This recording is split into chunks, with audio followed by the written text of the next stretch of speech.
Are you comfortable? Are you good to go? Everybody happy? There's room over here if we need a spot to sit. Okay, I'm looking at my people on the WebEx here. Burns, I can see you the easiest. Can you hear audio okay for you guys? Audio's all good. All right. I'm going to real quick make sure that you guys aren't talking back. Hang on. Way down. Yeah. Okay, now the remote people cannot heckle. That's good. So we can't hear you guys, but you can hear us. Burns, you're still good? All right, sweet. So guys, before we get started, I just wanted to say thanks again. You know, in the services meeting here recently, it was really cool to see a lot of us back together. It's difficult to do that safely nowadays, but it warmed my heart to see us all at the office, but seeing you guys here at my home together and with a lot of the spouses and everybody else, it's just awesome because it has been really tough not being able to do things like this a lot. So I appreciate everybody that showed up. I'm really excited to be able to broadcast this to the folks that are remote.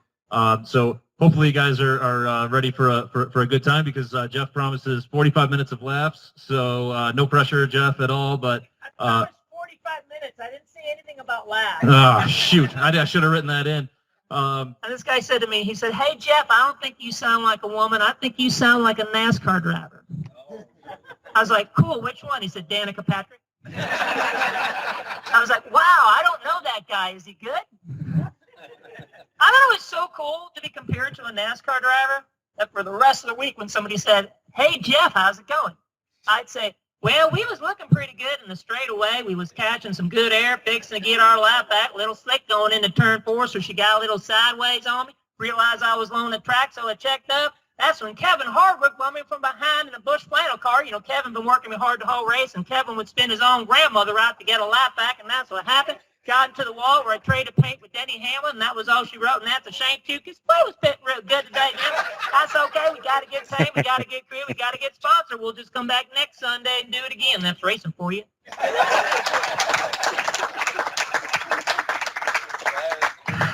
Now, even if you don't like NASCAR, you have to appreciate the sportsmanship of the drivers. These guys almost perish in a fiery car crash, but they just totally blow it off. Well, it just wasn't my race today. Wasn't the competitor I was hoping I'd be. We'll go back to the drawing board, pick up the pieces, dust ourselves off. We'll have a team of Swedish surgeons, arms and legs back on. We'll be in to win the next time. We Americans appreciate any man who can exhibit this high level of grace under pressure. I guarantee you that if a NASCAR driver would explain the financial crisis to us in 2008, we as a nation never would have panicked.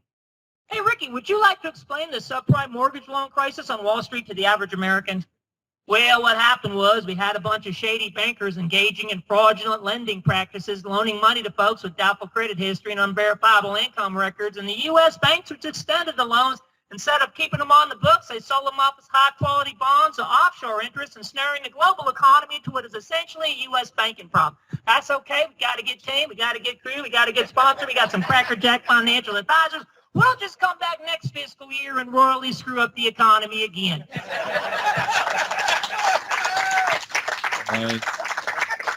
I'm not a manly man, but I'm not a girly man either. I'm like right in the middle. I'm what you might call a manly girly man.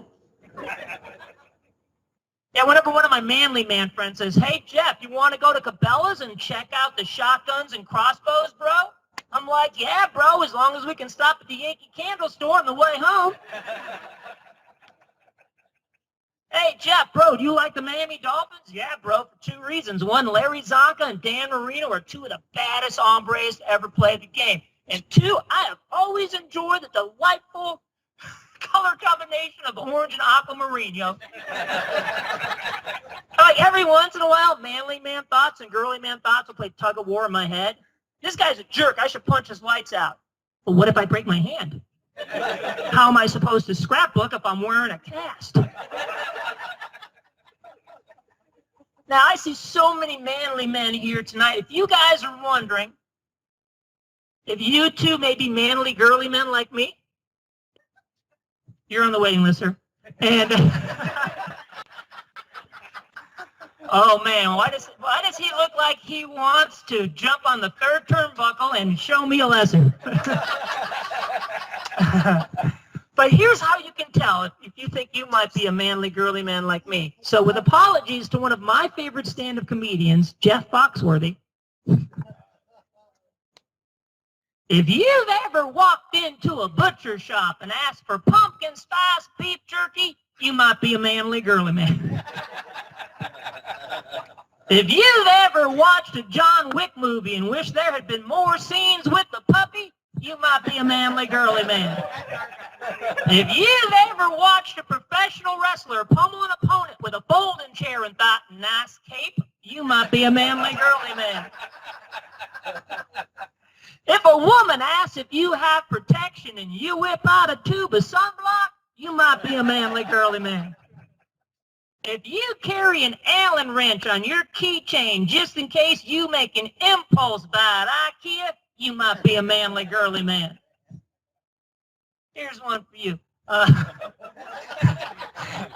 If the only thing you've ever made with your own two hands is gluten-free banana nut bread, you might be a manly, girly man.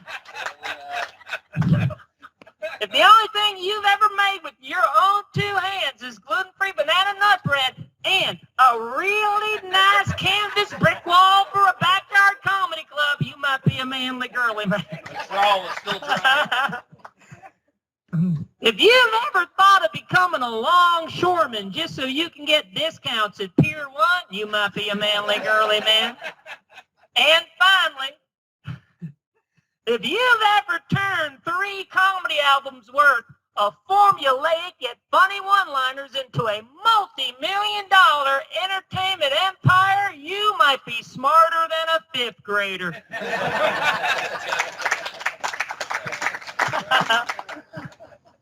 Scariest thing about being in my 50s is my parents are in their 70s, which means if I make it to my 70s and my parents make it to their 90s, I can conceivably wind up in the same assisted living facility as my parents. I'd be the only loser in the history of losers to still live at home in a home. My dad would be like, for the love of Pete, you're pushing 80. When are you going to get a place of your own? Well, according to your nurse, any day now. And when I tell people I'm not a parent, their next question is, what, don't you like kids? I love kids. What does that have to do with wanting to be a parent? I like McDonald's French fries. Doesn't mean I want to work the fryer. I like the TV show Cops. Doesn't mean I want to live in a trailer park. No offense, sir. I figure if I'm going to get my butt beat, I might as well make it worth it, get my money's worth.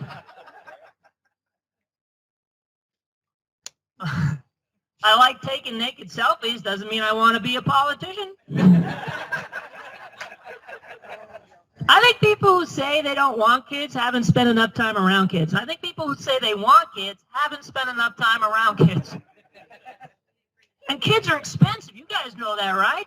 They say the average cost of raising an infant to 18 is $275,000. So the next time your kid says, I wish I'd never been born, say, what a coincidence. I wish I'd bought a Lamborghini instead. Did I strike a chord, Big Joe?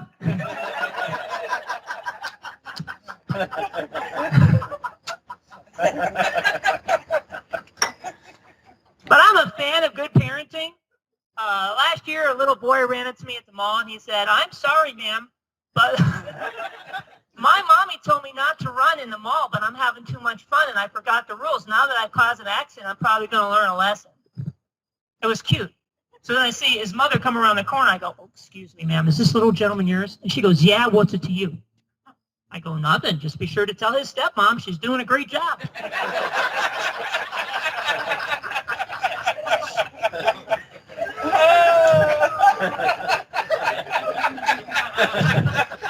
I saw a good father teach his 8-year-old son how to change a flat tire in a Walmart parking lot. He said, well, here you go, champ. This is how you jack up the car. Here's you take off the flat. Here's how you put on the spare. Here's you bring everything back down, put everything in the trunk, and away we go. I was so impressed. I walked over and said, sir, you don't know me, but I've been watching you from afar for the past 20 minutes. And on behalf of fathers and sons from around the world, I would like to thank you for finally teaching me how to change a flat tire.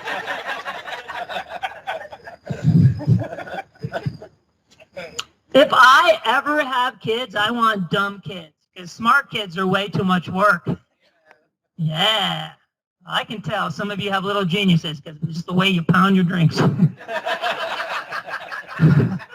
Yeah, look at that cooler beer. Your kids are in Mensa, aren't they? Honor roll all the way around.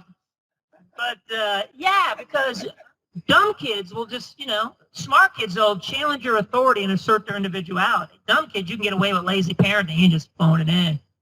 Mom, why can't I have any ice cream? Because I said so. That's why. Good answer, Mom. I got no comeback for that level of genius. That doesn't work with intelligent children. Mother, why may I not have any ice cream, please? Because I said so, that's why. Oh, really, Mother? That's the best you have?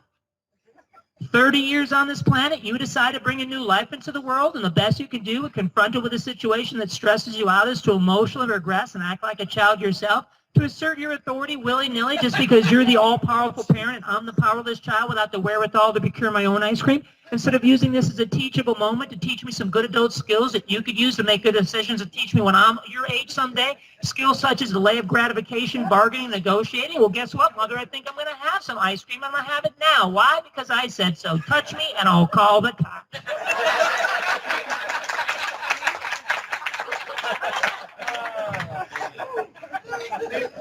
When my dad bought his first computer, he told me I had to be the family member to teach him how to use it because 45 years ago, he spent a Saturday teaching me how to ride a bicycle and I owed him.